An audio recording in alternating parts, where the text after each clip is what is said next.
안녕하세요. 정말 시월드. 그래도 전부 다 남들 하는 소리라고 생각했는데, 이제 제 문제가 되니 정말 싫고 끔찍하네요. 저는 결혼한 지 3년 됐고, 이제 막 돌이 지난 아들을 키우고 있어요. 제 남편은 시어머님이 40 넘어 어렵게 낳은 늦둥이로, 결혼할 때부터 저와 남편에 대해 엄청나게 간섭을 하시더라고요. 결혼 전에 시가 친척 어른들에게 정식으로 하나하나 인사드리러 다녀야 한다. 선물은 최소 어느 정도 금액 수준으로는 해야 한다 등등 시작부터 이거 해라 저거 해라 말이 참 많았죠. 하지만 바라는 게 많은 거에 비해서 가진 건 쥐뿔도 없는 집안이라 그 잘난 외동아들 장가간다고 하는데 시부모 주머니에서는 10원짜리 한 장 나올 생각이 없더군요. 거기다 결혼 준비하면서 짜잘짜잘한 걸로 신경전을 하길래 몇 번이나 파혼할까 말까 했었던 기억이 생생하네요. 그럴 때마다 항상 지금의 남편이 저희 집에 찾아와 친정 부모님에게 무릎을 꿇고 죄송하다고 자기는 죽어도 저를 포기 못하겠다 빌고 빌었습니다. 그러면서 자기 부모님이 연세도 많으시고 본인이 하나뿐인 외동이라서 그러시는 것 같다면서 딱 한 번만 참아주시면 앞으로 평생 자기가 잘하겠다면서요. 그렇게 눈물 콧물 흘려가며 용서를 비는 모습 때문에 마음이 약해져서 한 번씩 참고 넘어가고 또 참고 넘어가다 보니 어느새 결혼하고 벌써 3년이나 지난 지금까지 살고 있더라고요. 친정엄마도 처음에는 화가 많이 났었지만 또 한편으로는 시부모님이 저희 부모님보다 거의 띠동갑 정도로 나이가 많다는 사실을 감안해 노인네들의 고집과 한순간의 꼬장으로 생각하고 그냥 무시해주겠다 하셨네요. 어차피 시댁과 저희 신혼집은 꽤 멀리 떨어져 있기 때문에 제 아무리 성격 괴팍한 시부모라고 해도 이른을 넘어서 거의 팔순이 다 돼가는 노인네들이 제 결혼 생활에 무슨 영향을 끼치겠나 생각도 했었습니다. 남편이 항상 시부모님 일이라면 먼저 잘못했다 사과를 하고 이번만 참아주면 앞으론 절대 이런 일이 일어나지 않게 하겠다는 남편 말을 믿었죠. 하지만 그 뒤로도 별반 달라지는 건 크게 없더라고요. 물론 그때마다 남편은 미안하다, 좀 더 노력하겠다 약속을 했고요. 이제는 솔직히 지칠 대로 지쳤고 남편과의 사랑보다 제 결혼 생활에 대한 회의감이 더욱 커졌습니다. 특히 이번 일은 절대 그냥 넘어갈 수가 없네요. 얼마 전 우리 첫째 아이 돌잔치를 나름 크게 하려고 준비하고 있었거든요. 돌잔치 전문 뷔페 식당도 알아보고 레크레이션 업체도 선정하느라 정신이 없더라고요. 워낙 경기가 요즘 안 좋아 돌잔치뿐만 아니라 각종 잔치에 관련된 업체들이 대부분 망해버렸기 때문입니다. 그래도 하나뿐인 우리 아이 돌잔치인데 최고로 해주고 싶었어요. 근데 신경을 너무 써버렸는지 어느 순간부터 몸이 몹시 피곤하고 자꾸 앉아던 낮잠을 자게 되더라고요. 정말 혹시나 하는 마음에 테스트기를 사서 써봤는데 아니 글쎄 둘째를 임신해서 그랬던 거였어요. 다음날 병원에 가서 검사도 제대로 받아보고 확실히 둘째가 들어섰다는 걸 확인한 이후에 시부모님 및 저희 친정부모님에게도 알려드렸죠. 정말 세상에 둘도 없는 축복이라 생각했습니다. 건강하게 예쁘게만 태어나주면 최선을 다해 잘 키워야겠다 생각했고요. 하지만 병원에서 하는 말이 자궁 쪽에 피가 고여 있다면서 당분간 조심할 필요가 있답니다. 그래서 한동안 누워서만 지냈어요. 그래도 지인들로부터 축하 전화도 많이 받았고 얼마 뒤 있을 첫째 아이 돌잔치에 더할 나위 없는 최고의 선물이라고 기쁘게 받아들였지요. 그때가 임신 5주차 때였을 건데 제 나름대로는 몸 관리를 잘했다고 생각했거든요. 하지만 얼마 후 다시 검진을 받으러 갔을 때 하늘이 무너지는 소리를 듣게 되었습니다. 글쎄 의사 선생님께서 우리 아가 심장 소리가 들리지 않는다 하더라고요.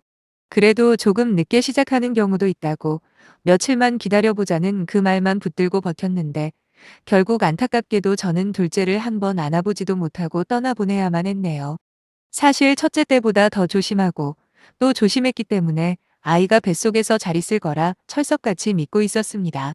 하지만 일주일 정도가 지나니 입덧 증상이 싹 사라지면서 아직 메스꺼운 느낌은 있었지만 이전처럼 물만 먹어도 토하거나 하는 느낌이 말끔하게 괜찮아졌지요. 몸은 편해졌지만 그와 동시에 뱃속의 아이에게 무슨 일이 생긴 것만 같았어요. 결국 입덧 증세가 사라진 지 며칠이 지나자마자 저는 바로 병원으로 달려갔고 그때 처음으로 내 아가의 심장이 뛰지 않는다는 말을 들었습니다. 제발 내 아기만 살려달라고 그럼 무슨 짓이든 하겠다며 미친 듯이 기도했지만 결국 의사 선생님이 아이를 보내줘야 할 것 같다고 말씀하셔서 저는 그 자리에 주저앉아 펑펑 울었네요. 그날 오후에 바로 저는 수술을 진행했고 꺼이꺼이 거리면서 남편과 친정 부모님에게 전화를 했더니 1시간 만에 친정엄마가 바로 와주셨습니다. 그때 혼자서 너무 우울해. 하지 말고 몸조리 잘해야 한다고 하셔서 첫째 데리고 친정으로 내려와서 한동안 지냈고요. 너무 괴롭고 슬픈 마음에 밤마다 눈물을 흘렸고 지금도 미안한 기억인데 첫째는 친정엄마가 저 대신 봐주셨습니다. 남편도 그냥 제가 완전히 마음 추스릴 때까지 친정에서 편히 지내라 하더군요. 하지만 그때도 시어머니는 처음엔 어쩔 수 없다는 듯 몸조리 잘하라고 말씀을 하시다가 일주일이 넘어가니까 제게 전화까지 하셔서 너가 아직도 친정에서 그러고 있으면 네 남편 밥은 누가 해주냐며 화를 내시더라고요. 때마침 친정엄마가 옆에서 전화 통화를 듣고는 당장에 제 전화를 뺏어들더니 냅다 소리를 지르시는 겁니다. 사돈네 아들밥이 그렇게 걱정되면 당분간 직접 와서 밥 좀 해주시던지요 라고 하면서요. 그러자 시어머니도 지지 않고 노발대발 성질을 있는 대로 냈고 저희 엄마 역시 한마디도 지지 않고 맞받아 치시더라고요. 그래도 그전까지는 시모가 저희 친정엄마보다 무려 11살이나 많기 때문에 엄마가 최대한 어른 대접을 해주셨거든요. 친정엄마가 그렇게 화를 내는 모습도 처음 봤고 저도 너무 화가 나서 앞으로 시어머니와는 인연 끊고 얼굴 안 보고 살 생각까지 했었습니다. 하지만 또다시 그날 저녁에 저희 남편이 친정으로 찾아와서 자기 엄마 때문에 너무 죄송하다며 무릎 꿇고 용서를 빌었고 그 모습에 엄마도 저도 또 참고 넘어가기로 했어요. 무조건 참아주는 게 해결책이 아니지 않냐라고 말씀하고 싶은 분들이 많을 줄 알고 있습니다. 근데 안 참으면 이혼 말고는 다른 방법이 없는데 아직까지 우리 아이로부터 아빠를 지워버릴 만큼 남편이 큰 잘못을 한 건 아니라고 생각하거든요.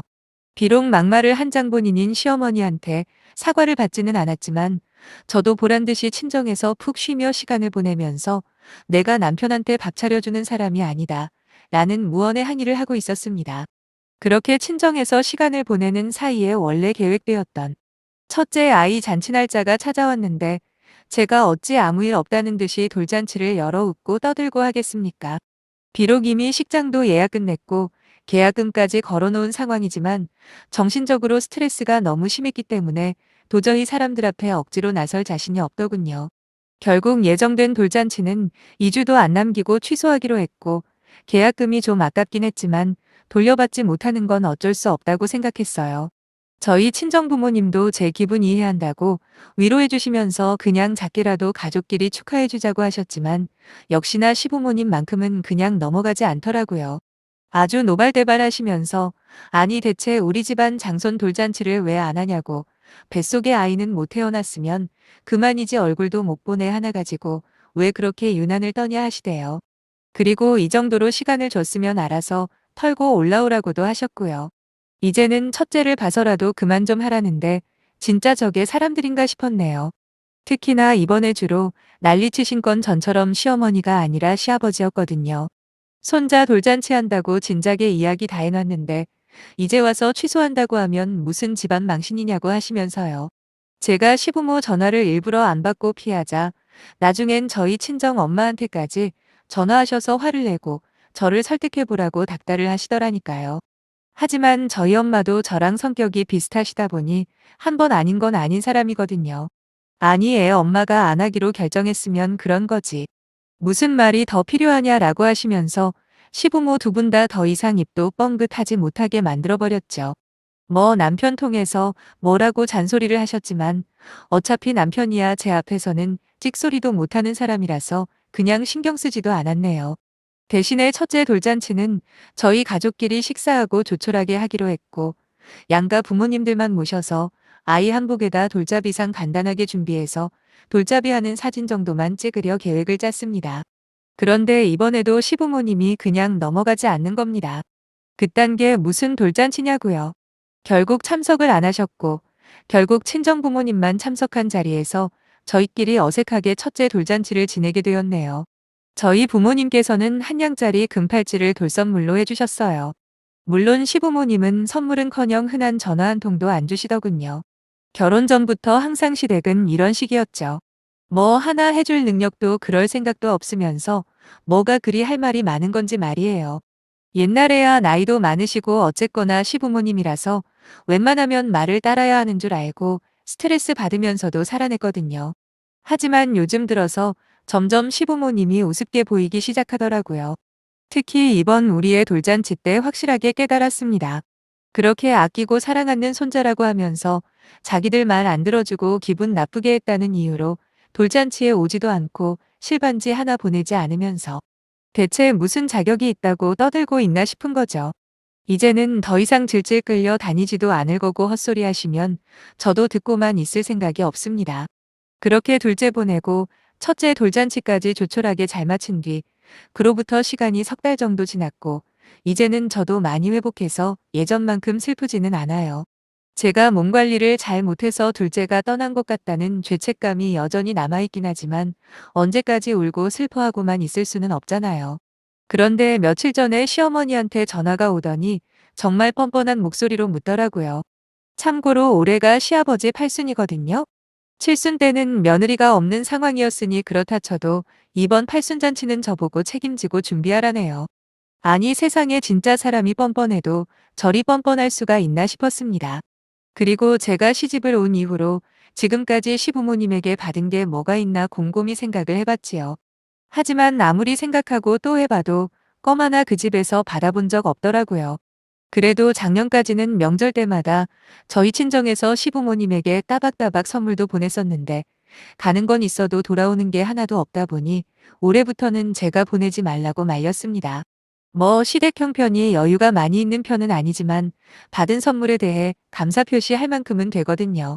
막말로 며느리인 저한테 아무것도 안 해준 건 그렇다 쳐도 사돈들이나 손자까지 무시하고 살았으면서 어떻게 팔순잔치를 챙겨달라는 말이 나올 수 있는지 모르겠네요. 저는 시어머니 전화를 받자마자 팔순잔치 생각해 둔 건 아무것도 없다고 그냥 어머님 아버님이랑 식사나 한번 하고 말자고 했더니 또 전화기 너머로 난리가 나는 겁니다. 며느리라고 해봐야 딱 하나뿐인데 너가 어떻게 그럴 수 있냐면서. 아버님 친구분들은 너도 나도 자식들이 거하게 잔치를 차려줬다는데 어떻게 니네 시아버지만 그냥 넘어갈 수 있겠냐고요. 그럼 자식한테 말씀하셔야지 왜 그걸 저한테 해달라고 하세요. 라고 제가 이야기했더니 한다는 말이 며느리는 자식 아니냐고 하시네요. 그 말 듣자마자 너무 웃겨서 저도 모르게 깔깔대고 웃어버렸습니다. 자기 아들 밥 안 차려준다고 전화해서 성질 내실 때는 언제고 이젠 자기들이 필요하니까 며느리도 자식이라니 이 얼마나 뻔뻔스러운 멘트냐고요. 괜히 더 대화를 해봐야 욕밖에 안 나오겠다 싶어. 그냥 아버님 팔순잔치 문제는 저한테 말씀하지 마시고 어머님 아들한테나 물어보라고 했죠. 그러자 뭐라 욕 비슷한 말씀을 하시길래 무시하고 전화 끊어버렸네요. 물론 곧바로 어머님이나 아버님 전화번호 둘 다 차단해버렸고요. 남편이라는 놈은 그날 저녁 퇴근하고 집에 돌아오자마자부터 무슨 똥 마려운 강아지 마냥 제 눈치를 살피고 있는 걸 보니 보나마나 시어머니한테 한 소리 듣고 왔구나 싶었지만 일부러 티 안 내고 모르는 척 했어요. 저녁 먹고 남편이랑 소파에서 TV를 보고 있었는데 뭔가 말할까 말까 한참을 우물쭈물거리던 남편이 입을 열더군요. 눈 딱 감고 우리 아빠 팔순잔치 그냥 당신이 한번 해드리는 게 어떠냐고요. 이게 무슨 헛소리인가 싶었습니다. 결혼하고 3년 동안 남편에게 쌓여있던 모든 게 결국 그날 몽땅 폭발해버렸습니다. 지금 네 입에서 무슨 말이 나오는지 인식은 하냐면서 내가 어디까지 이해하고 참아야 하냐 소리를 버럭 질렀어요. 아니 개뿔 해준 것도 없는데 뭘 그렇게 바라는 게 많은지 모르겠다고요. 막말로 우리의 돌잔치 선물로 실반지 하나만 받았어도 그놈의 팔순인지 구순인지 챙겨줬을 거예요. 거기다 며느리가 유산하고 슬픔에 빠져 있을 때 시부모님이랍시고 저한테 해준 게 뭐가 있습니까? 그 흔한 위로 한번 안 해줘 놓고 무슨 팔순 같은 소리를 하는 건지 말이에요. 그러자 남편이 또다시 제 앞에서 무릎을 꿇고는 자기 얼굴을 봐서라도 딱 한 번만 져달라고 하길래 그놈의 무릎 꿇는 것도 지긋지긋하다 그랬습니다. 뭐 한두 번 꿇어야 진정성도 보이는 거지. 무슨 일이 있을 때마다 그러니까 오히려 나가지고 장난치는 것 같다고요. 저는 이번 기회에 남편 버릇도 고쳐야 살겠다 싶어서 일부러 더 강하게 나갔습니다. 이미 당신의 부모 전화번호 차단해버렸고, 앞으로 내 앞에서 당신 부모 언급도 하지 말라며 경고했죠. 나는 절대 찾아가지도 않을 거고, 이 집 역시 우리 부모님이 돈 보태줘서 산 거지 너네 부모한테 한 푼 도움받은 거 없지 않냐. 그러니까 앞으로 우리 집에 모시고 오지도 말라 했습니다. 그 길로 지금까지 남편은 쥐 죽은 듯이 조용히 지내고 있어요. 원래 그런 사람이었고, 정작 저랑 크게 싸울 용기도 또한 이혼할 배짱도 없는 성격입니다. 평생 본인 부모한테 늦둥이로 보호받으면서 자라와서 그런지 매번 갈등이 있을 때마다 저런 식이네요. 아무튼 제가 이제 와서 팔순의 시부모를 무서워할 이유도 없고 그분들에게 뭔가 아쉬운 소리 하지도 않을 테니 그냥 이렇게 무시하면서 지내려고 합니다. 이제 와서 드는 생각은 진짜부터 이랬으면 지난 3년을 스트레스 받지 않고 편하게 지냈을 텐데 왜 참고 양보하며 살았나 한심한 생각도 들더라고요. 어쨌든 이제라도 잘 풀려서 다행이고 우리 아이 하나만 바라보며 열심히 살겠습니다. 뭐 남편은 가끔씩 너무 답답한 사람이긴 한데 그래도 가족밖에 모르는 데다 딴 마음 품을 사람은 아니라서 살면서 조금씩 고쳐가며 쓰려고요. 대신 앞으로는 조금이라도 부당한 대우는 절대 참아주지 않으려고요. 여차하면 남편까지 버리는 한이 있더라도 단호하게 대처하며 살고 싶네요. 물론 미우나 고우나 내 아이의 아빠니까 스스로 정신 차려주길 바라기는 하지만 저 스스로 완전 다른 사람이 되는 게 정답인 것 같습니다. 감사합니다.